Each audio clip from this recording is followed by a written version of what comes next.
You've heard about 2008. You've heard about the Great Depression.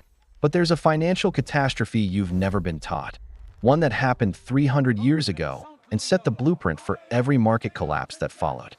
In 1720, two companies on opposite sides of Europe managed to do something extraordinary. They convinced entire nations that wealth could be manufactured from nothing. Aristocrats sold their estates. Peasants borrowed against future harvests. Isaac Newton himself lost a fortune equivalent to millions today. The South Sea Company in London and the Mississippi Company in Paris didn't just fail. They detonated the first synchronized global financial meltdown, wiping out generational wealth across two continents in a matter of weeks. And here's what should terrify you. We're watching the exact same patterns unfold right now, just with different names. The mechanisms that destroyed fortunes in 1720 are alive and thriving in our modern markets. And most investors have no idea they're walking the same path toward ruin that our ancestors did 3 centuries ago. John Law was a convicted murderer turned financial genius who convinced the French government to let him redesign their entire economy.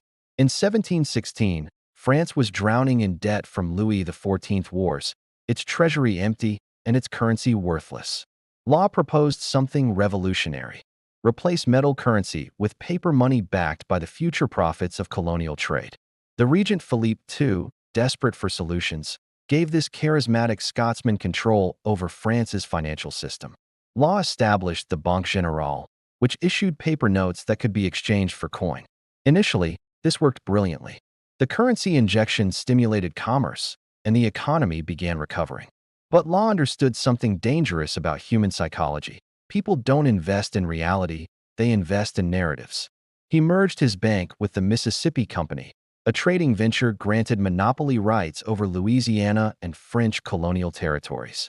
Law painted Louisiana as a paradise filled with gold, silver, and unlimited resources waiting to be harvested. Share prices began climbing as aristocrats and merchants invested their fortunes. What made Law's scheme particularly ingenious was its circular logic.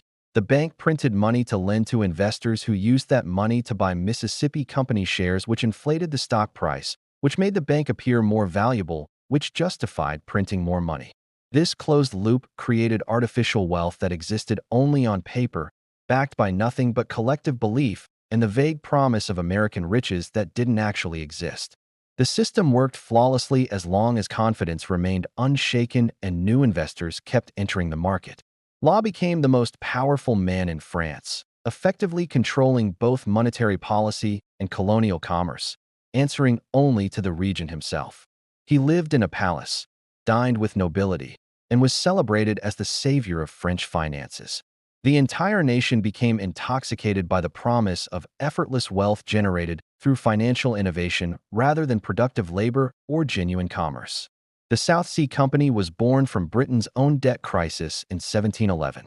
After years of expensive wars against France and Spain, the British government owed creditors massive sums it couldn't repay through conventional taxation. The South Sea Company offered an audacious solution. It would assume the government's debt in exchange for monopoly trading rights to South America and exclusive commercial privileges. Creditors would convert their government bonds into South Sea Company stock, effectively turning national debt into equity. The scheme appeared brilliant. Britain's debt problem would disappear, and investors would own shares in what promised to be a wildly profitable trading empire spanning the Spanish colonies. There was just one problem. South America was controlled by Spain, Britain's enemy, and actual trade was nearly impossible. The few voyages the company managed were unprofitable, hampered by Spanish restrictions and limited access to ports.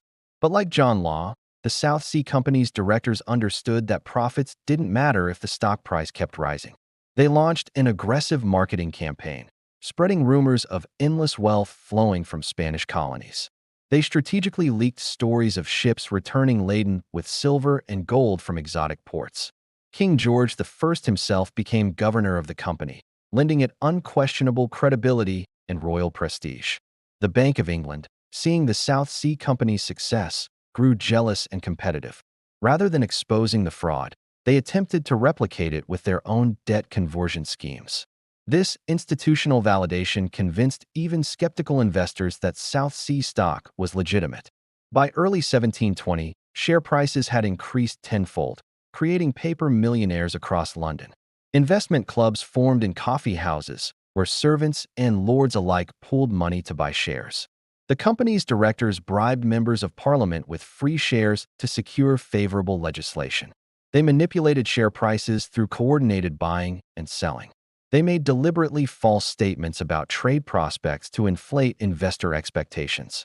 The entire British financial establishment became complicit in maintaining the illusion, because everyone from the king to common merchants now had fortunes tied to the company's continued success. As South Sea and Mississippi stocks soared throughout 1719 and early 1720, something unprecedented happened. Bubble fever spread beyond the original companies into the broader economy. In Paris, the Rue Quincampoix became the epicenter of frenzied trading, where people from every social class gathered to buy and sell Mississippi shares at all hours. A hunchback who rented out his back as a writing desk for signing contracts made enough money to retire wealthy. Servants became wealthier than their masters overnight. Coachmen abandoned their employers to become full-time traders. The street became so congested with traders that the government eventually had to close it and move trading to the Place Vendôme. In London, dozens of speculative companies emerged to capitalize on investor mania. These became known as bubble companies, enterprises formed with absurd business plans designed purely to attract investment during the frenzy. One company promised to build perpetual motion machines that would revolutionize manufacturing. Another offered shares in a company for carrying out an undertaking of great advantage, but nobody to know what it is. This company sold all its shares in a single day before its founder disappeared with the money. Another proposed draining the Red Sea to recover gold and treasures from Pharaoh's army. Companies promised to extract silver from lead, manufacture square cannonballs, and create indestructible fabrics. The market had become completely detached from economic fundamentals. Price discovery no longer reflected actual business value. It reflected pure speculation and the expectation that prices would continue rising forever. Financial innovation accelerated to keep pace with demand. Companies offered installment payment plans where investors could buy shares by paying a small percentage up front, with the rest due later when the stock had supposedly increased in value. This leverage amplified gains during the rise, but would prove catastrophic during the collapse. Credit became absurdly easy to obtain as everyone assumed asset prices would continue climbing indefinitely. Even the smartest minds of the era couldn't resist the gravitational pull of easy wealth. Isaac Newton, perhaps history's greatest scientific mind and master of the Royal Mint, initially invested in South Sea Company stock early in the bubble's formation. As a rational thinker with access to financial data, he recognized the signs of speculative excess and sold his shares in April 1720, making a healthy profit of £7,000, equivalent to roughly $3 million today. He congratulated himself on his discipline and rationality. But then he watched in agony as prices continued to climb without him. Friends and colleagues who stayed invested were making fortunes that dwarfed his gains. Dinner parties became torture as acquaintances discussed their multiplying wealth. The psychological torture of missing out proved more powerful than his mathematical genius. Against his better judgment and every rational calculation, Newton re-entered the market near the peak in August, investing £20,000, essentially his entire fortune accumulated over decades of work and royal service. When the crash came just weeks later, he lost everything. Years later, he would reportedly say, "I can calculate the motion of heavenly bodies, but not the madness of people." Newton's experience reveals a crucial truth about financial bubbles. Intelligence provides no immunity. In fact, highly intelligent people often suffer more in bubbles because they convince themselves they've identified reasons why this time is different.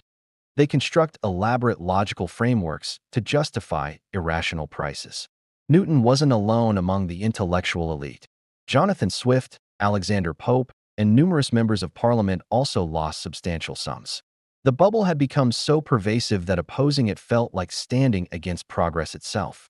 Social pressure compounded the psychological trap. Not investing meant watching your peers grow wealthy while you remained static.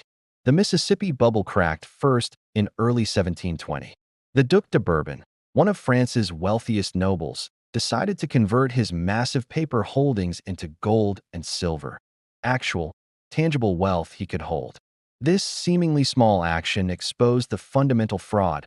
Law's bank didn't have sufficient metal reserves to honor all outstanding paper notes if everyone demanded conversion simultaneously. When other investors learned of this, panic began spreading through Paris. They rushed to convert their paper currency and stock certificates into real assets before the reserves ran out. Law's circular system, so elegant in expansion, became catastrophic in reverse. As investors sold shares to raise cash, prices fell. Falling prices triggered more selling as people rushed to exit before losses deepened. The bank tried printing more money to buy shares and support prices, but this hyperinflation made the currency worthless. Bread prices skyrocketed as the currency lost purchasing power. By October 1720, Mississippi Company stock had lost more than 90% of its value. Law fled France in disguise, later dying in poverty in Venice. The social destruction was immediate and brutal. Aristocrats who had mortgaged estates found themselves landless. Merchants who had invested their working capital went bankrupt, and ordinary citizens who had borrowed to invest faced destitution. The French government briefly tried to force people to accept paper currency at face value, but market forces proved stronger than legal decrees. In London, the South Sea collapse followed a similar trajectory. By September 1720, share prices began falling as early investors took profits. The company directors attempted to support prices by buying back shares, but they lacked sufficient capital. As prices fell, the installment payment schemes that had seemed so clever during the rise became devastating. Investors who had bought shares with small down payments now owed large sums for stocks worth a fraction of the purchase price. What made 1720 truly the first global financial crisis was how interconnected the financial systems had become without anyone fully understanding the implications. French and British investors held stakes in each other's markets through correspondent banking relationships. When Paris collapsed, it triggered selling in London as French investors liquidated British holdings to cover losses and meet margin calls. When London collapsed weeks later, it reinforced the panic in Paris and spread to Amsterdam, where Dutch investors had heavily invested in both schemes. Credit markets froze as banks and private lenders suddenly became uncertain about who remained solvent. Businesses that had nothing to do with Mississippi or South Sea stock found themselves unable to borrow money for normal operations. Merchants couldn't obtain letters of credit for international trade. Employment collapsed as companies laid off workers they couldn't pay. International trade slowed dramatically as letters of credit became worthless and merchant banking networks failed. The crisis revealed how financial interdependence could transmit shocks across borders faster than information could travel by ship. Rural areas initially insulated from the stock mania found themselves devastated by secondary effects as urban demand for agricultural products evaporated and credit dried up. Farmers who had borrowed against future harvests to invest in stocks lost their land. The wealth destruction was staggering. Historians estimate that Britain lost wealth equivalent to its entire annual economic output, while France's losses were proportionally even worse. But perhaps more significant than the immediate economic damage was the destruction of trust. Investors who had believed in the financial system's promises felt betrayed by institutions they had considered reliable. The social contract between capital and labor fractured as workers watched wealthy investors lose fortunes while still maintaining their estates, even as working people who had invested small sums lost everything and faced prison for unpaid debts. In Britain, Parliament launched investigations that revealed the full extent of the corruption permeating the highest levels of society. South Sea Company directors had bribed politicians with free shares to secure favorable legislation. They had manipulated share prices through coordinated buying and selling using insider information. They had made deliberately false statements about trade prospects to inflate investor expectations. They had destroyed accounting records to hide evidence. The public demanded justice and accountability. Several directors were imprisoned, their estates confiscated to compensate victims. Robert Knight, the company's cashier who held the most damaging evidence of bribes paid to politicians, fled to France and then Brussels, where he successfully resisted extradition for decades despite repeated attempts to bring him to trial. The scandal reached the highest levels of government. Chancellor of the Exchequer John Illaby was expelled from Parliament and sent to the Tower of London. Postmaster General James Craggs committed suicide before facing prosecution. Even King George I's mistresses were implicated in accepting bribes of shares and cash. The investigation exposed how thoroughly the financial fraud had corrupted political institutions and created conflicts of interest. In France, the aftermath was even more chaotic and vindictive. The royal government, having endorsed Law's system completely, faced a legitimacy crisis. They confiscated wealth from suspected profiteers, often arbitrarily based on denunciations. A special tribunal called the Visa investigated thousands of individuals, seizing assets based on minimal evidence and extracting forced payments. The trauma was so deep that France wouldn't establish another central bank for nearly a century. Paper currency became viewed with such suspicion that France would rely primarily on metal coins for decades. The psychological scars ran deeper than the financial losses. An entire generation became profoundly skeptical of financial innovation, banks, and government promises about economic management. The 1720 crisis established patterns that have repeated in every major bubble since with remarkable consistency. First, there's always a kernel of truth, new technology, new markets, or new financial instruments that offer genuine opportunity. South Sea trade with South America was theoretically possible. Louisiana did have resources. But this kernel becomes exaggerated beyond all reasonable proportion. Second, easy credit and financial innovation accelerate the bubble's growth exponentially. In 1720, it was installment payment plans and paper currency divorced from gold reserves. In the 1920s, it was margin trading allowing people to buy stocks with 10% down. In 2008, it was subprime mortgages and credit default swaps. In the 2020s, it's margin trading, options leverage, and derivatives. The specific mechanisms change with technology, but they all share a common purpose: allowing people to invest more money than they actually have, amplifying both gains and eventual losses. Third, institutional and governmental validation provides false security that overrides skepticism. When the Bank of England competed with the South Sea Company rather than regulating it, investors assumed both were legitimate. When rating agencies gave AAA ratings to mortgage-backed securities in 2008, investors assumed they were safe. When central banks maintain low interest rates for extended periods, investors assume risk has been eliminated from markets. Fourth, social proof and fear of missing out override rational analysis every single time. Newton's decision to reinvest at the peak wasn't based on financial analysis. It was based on watching others get rich while he sat on the sidelines. This psychological factor is perhaps the most powerful and most immune to regulatory intervention. Fifth, bubbles don't end because people suddenly realize assets are overvalued. Everyone knows that during a bubble. They end when the mechanism sustaining rising prices breaks down.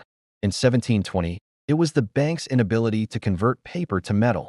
In 2008, it was the realization that housing prices wouldn't rise forever and borrowers couldn't repay loans. Look around the current financial landscape, and the parallels to 1720 are unmistakable and deeply concerning.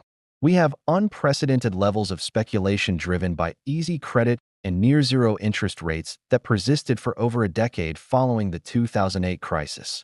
We have massive divergence between asset prices and underlying economic fundamentals. Stocks trading at valuations that only make sense if you assume perpetual growth and zero competition. We have financial innovation that few people truly understand, even among professionals. Algorithmic trading executing millions of trades per second, cryptocurrency derivatives with 100 times leverage, synthetic collateralized debt obligations that package risk in opaque ways. We have retail investors using margin and options to amplify their bets, convinced that diamond hands, and by the dip, are investment strategies rather than gambling mantras spread through social media. We have special purpose acquisition companies, modern equivalents of bubble companies, that raise billions based on vague promises to find acquisition targets later.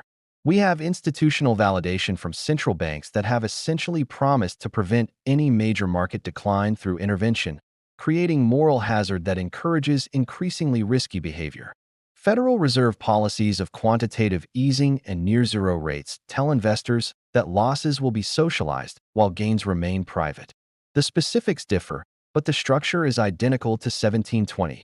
Asset prices sustained not by cash flows or intrinsic value, but by the expectation that central bank policy will ensure prices keep rising indefinitely. The belief that the Fed has our back is functionally equivalent to 18th century investors' belief that the Bank of England and Banque Generale would support South Sea and Mississippi stock prices forever. We even have the same social dynamics. Investment clubs replaced by Reddit forums and Discord channels, coffeehouse gossip replaced by social media influencers with millions of followers, but the same fear of missing out and social pressure to participate in whatever's rising. History doesn't repeat exactly, but it rhymes with metronomic precision across centuries. The 1720 crisis teaches us that financial bubbles don't end because people suddenly become rational or learn their lessons. They end because the mechanisms sustaining them encounter hard physical or mathematical constraints they cannot overcome. The Mississippi and South Sea bubbles collapsed when the circular logic of printing money to buy shares to justify printing more money finally encountered the hard constraint of physical gold reserves and the mathematical impossibility of infinite expansion. Modern bubbles will collapse when they encounter their own hard constraints that no amount of central bank intervention can overcome. What might those constraints be in our current era? Rising inflation that forces central banks to raise interest rates, ending the easy credit that fuels speculation, and making debt service impossible for over-leveraged companies. Geopolitical shocks that disrupt the global trade and financial flows that modern markets depend on for supply chains and profit margins. A sovereign debt crisis as governments discover that their spending has exceeded what markets will finance at reasonable rates. Or simply the mathematical reality that exponential growth cannot continue forever in a finite world. Eventually, every Ponzi scheme runs out of new investors willing to pay higher prices. The timing is impossible to predict with precision, but the outcome isn't in doubt. When today's bubble bursts, it will likely be worse than 1720 because our financial system is more interconnected, more leveraged, and vastly more complex. The derivatives market alone represents notional values exceeding global GDP by multiple times, a level of leverage that would have been inconceivable in 1720. High-frequency trading and algorithmic systems can transmit panic at electronic speeds, turning a crack into a collapse in minutes rather than weeks. The lesson from 1720 isn't that bubbles can be prevented. Human psychology and the pursuit of easy wealth make them inevitable features of financial systems. The lesson is that they always end the same way. And the people who survive are those who remember that wealth based on perpetually rising prices isn't wealth at all. It's collective delusion waiting to encounter reality. The South Sea and Mississippi bubbles of 1720 weren't just historical curiosities confined to dusty academic journals. They were the prototype for every financial crisis that followed.